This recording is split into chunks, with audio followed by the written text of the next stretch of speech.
The scripture reading is from the book of Acts, chapter 23, verses 1 through 10. While Paul was looking intently at the council, he said, "Brethren, up to this day I have lived my life with a clear conscience before God." Then the high priest, Ananias, ordered those standing near him to strike him on the mouth. At this, Paul said to him, "God will strike you, you whitewashed wall. Are you sitting there to judge me according to the law, and yet in violation of the law you order me to be struck?" Those standing nearby said, "Do you dare to insult God's high priest?" And Paul said, "I did not realize, brothers, that he was a high priest. For it is written, 'You shall not speak evil of a leader of your people.'" When Paul noticed that some were Sadducees and others were Pharisees, he called out to the council, "Brother, I am a Pharisee, a son of Pharisees. I am on trial concerning the hopes of the resurrection of the dead." When he said this, a dissension began between the Pharisees and the Sadducees, and the assembly was divided. The Sadducees say that there is no resurrection, no angel or spirit, but the Pharisees acknowledge all three. Then a great clamor arose, and certain scribes of the Pharisees' group stood up and contended. "We find nothing wrong with this man. What if a spirit or an angel has spoken to him?" When the dissension became violent, the tribune, fearing that they would tear Paul to pieces, ordered the soldiers to go down, take him by force, and bring him into the barracks. The word of God for the people of God.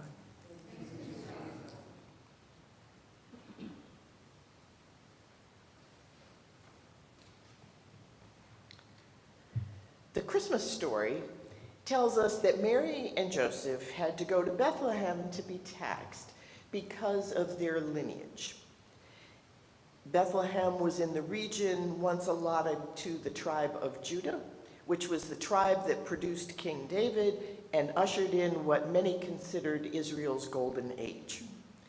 The genealogies of Jesus in both Matthew and Luke are explicit in telling us that Jesus, through Joseph and perhaps also through Mary, belonged to the tribe of Judah, and as such, he's a descendant of King David.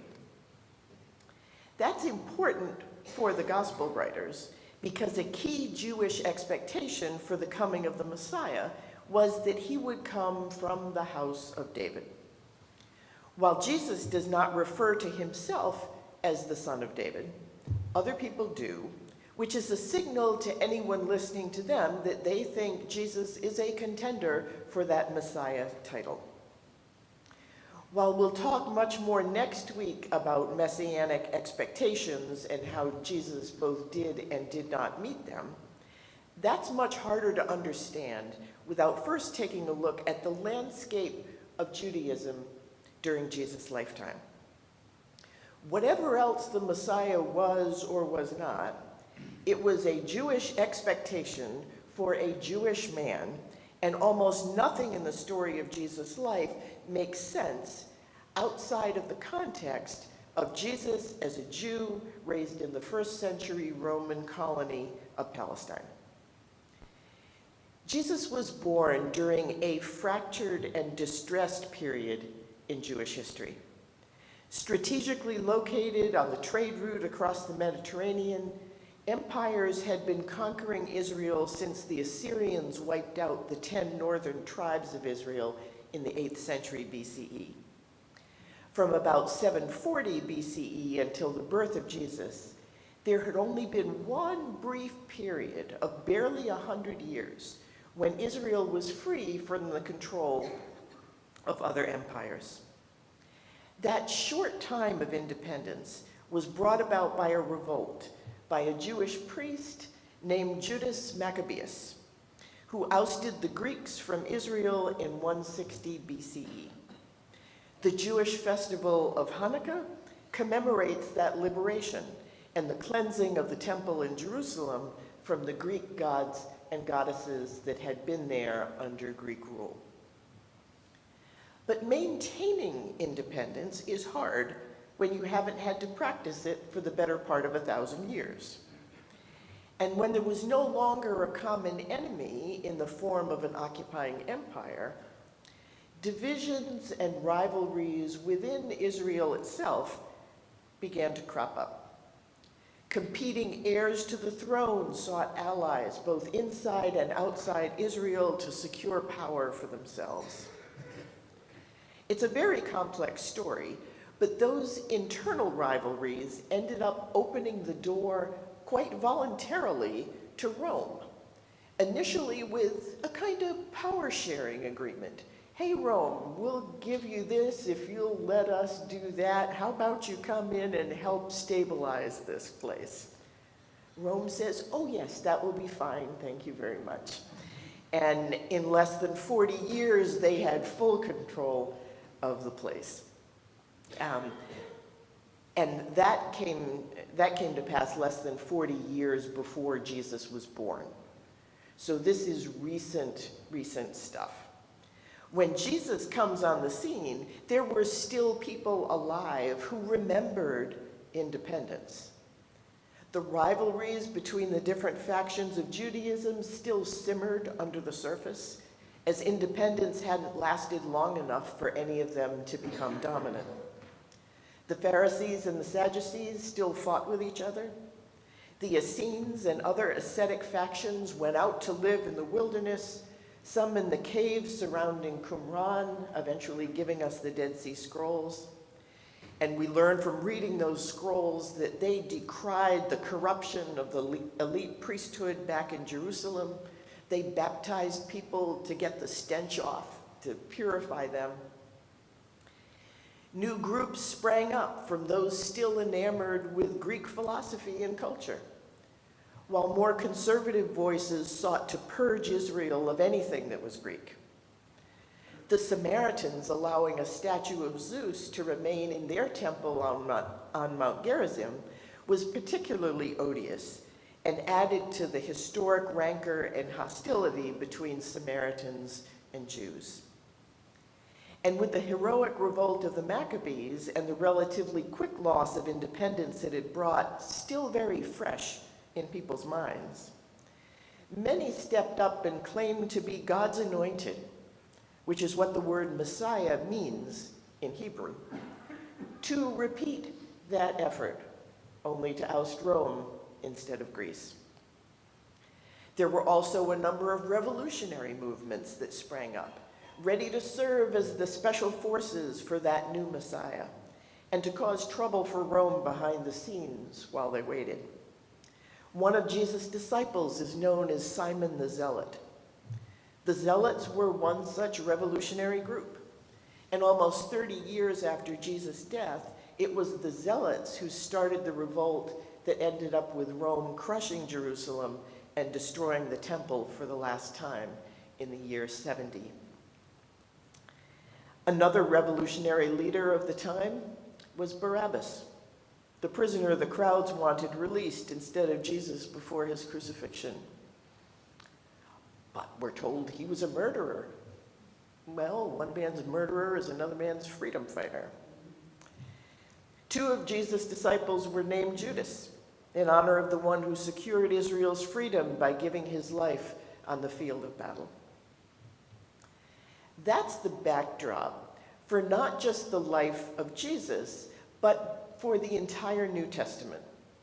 While the Old Testament covers a period of millennia, all of the events described in the New Testament are from the first century, most of them from just the first half of the first century. It's a very, very compressed timeline compared to what we have in the Old Testament.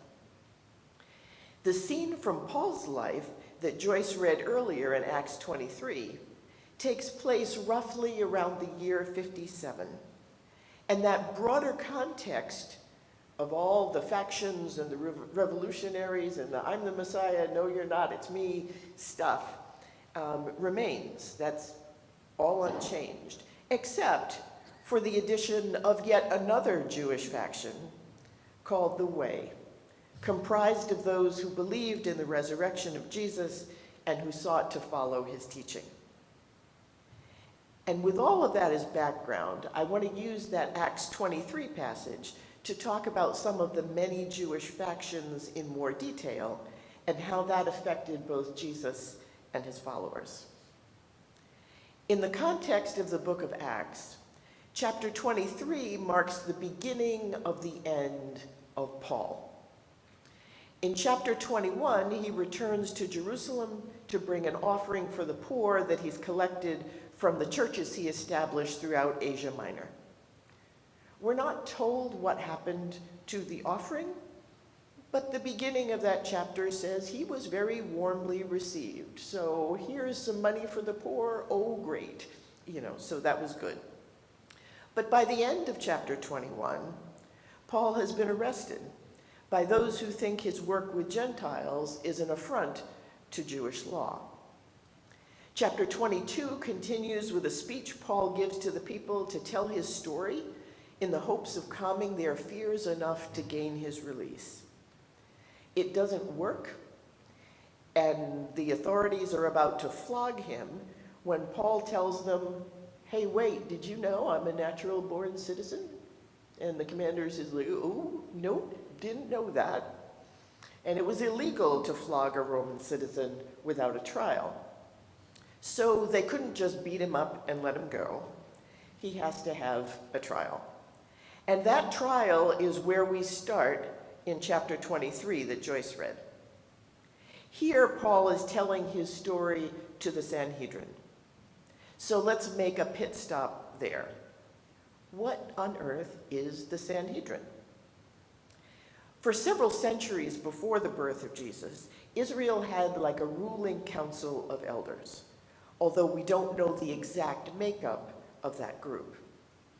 During Roman times, the council became known as the Sanhedrin, which simply means sitting together, as councils do. While they were the sole judicial authority during Israel's brief period of independence in the 2nd century BCE, in the 1st century CE, they were sitting together under the watchful eye of Rome, a condition that they brought upon themselves since the Sanhedrin was one of the groups that invited Rome in the first place with a deal of, hey, we'll let you have some power if you let us continue to sort of run things in Israel. It was the Sanhedrin that presided over the trial of Jesus, and they get Paul's case here too. The high priest was the formal head of the body early on, and it shifted at some point to a president, but it's not really clear whether here in Jesus' day the high priest was still the formal head or just a member. He was always one of the 71 members of the council and was present for both the trial of Jesus and this trial of Paul. We also know that Joseph of Arimathea, the man who gave his own tomb for Jesus' burial, was a member of the Sanhedrin. And it seems likely that Nicodemus, who comes to Jesus under the cover of night and initiates the born-again debate in John 3, was a member of the Sanhedrin also. There were lesser Sanhedrins of 23 judges in the smaller regions, kind of like our district courts. But the one in Jerusalem was the greater Sanhedrin. And the New Testament mentions that body 22 times. The greater Sanhedrin was the only body that could put the king on trial or extend the boundaries of either the temple or Jerusalem. Like our Supreme Court, they also took on matters that couldn't be settled by the lesser courts. But Rome did impose limits on the Sanhedrin's authority.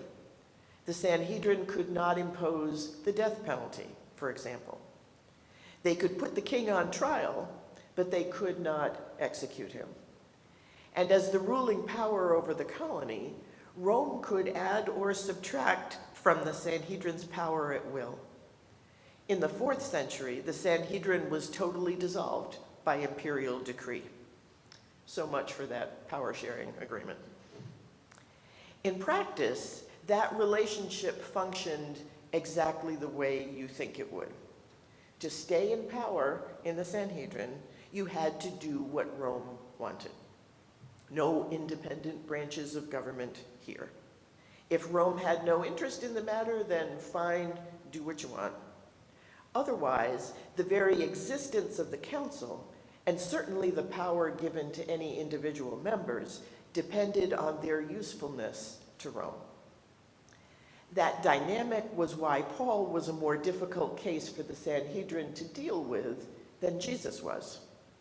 Paul, as a Roman citizen, had rights under Jewish law, under Roman law, that Jesus did not, which is why the remaining chapters of Acts show us Paul as a prisoner for all the rest of the time. He's executed after the biblical narrative is over.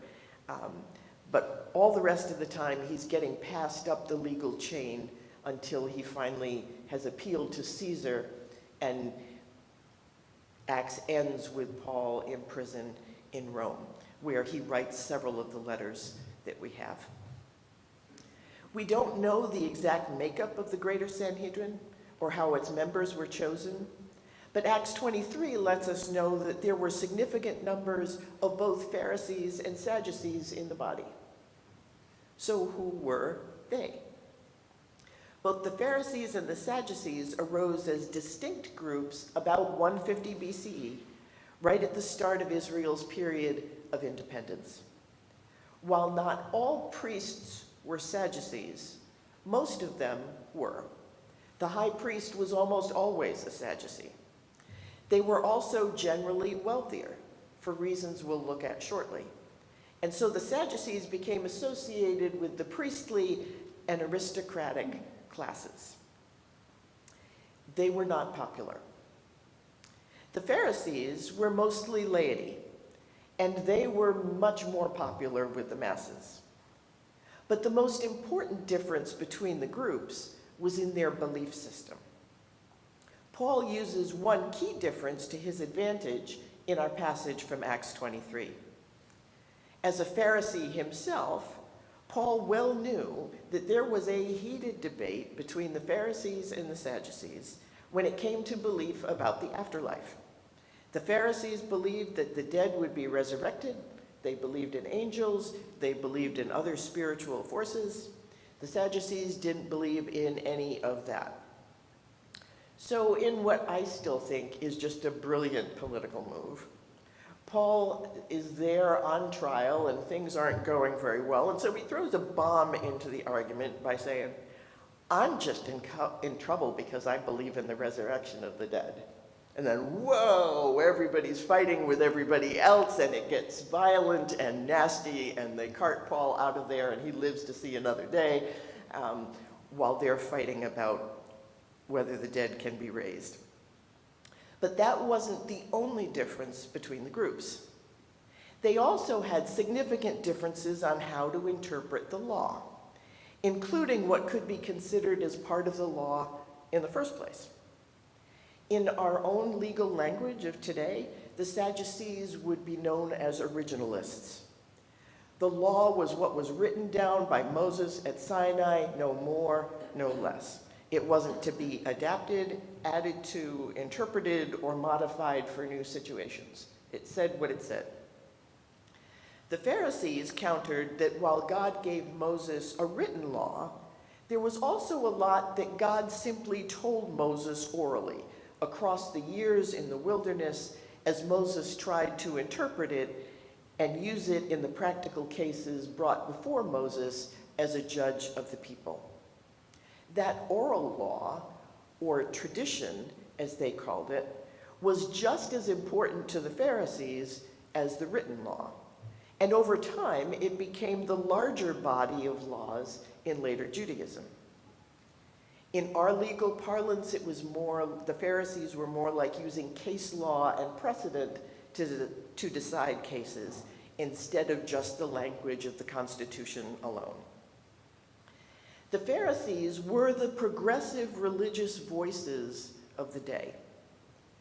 While the relationship isn't entirely clear, there's a good amount of evidence to suggest that the rabbis who taught in the synagogues came out of the ranks of the Pharisees.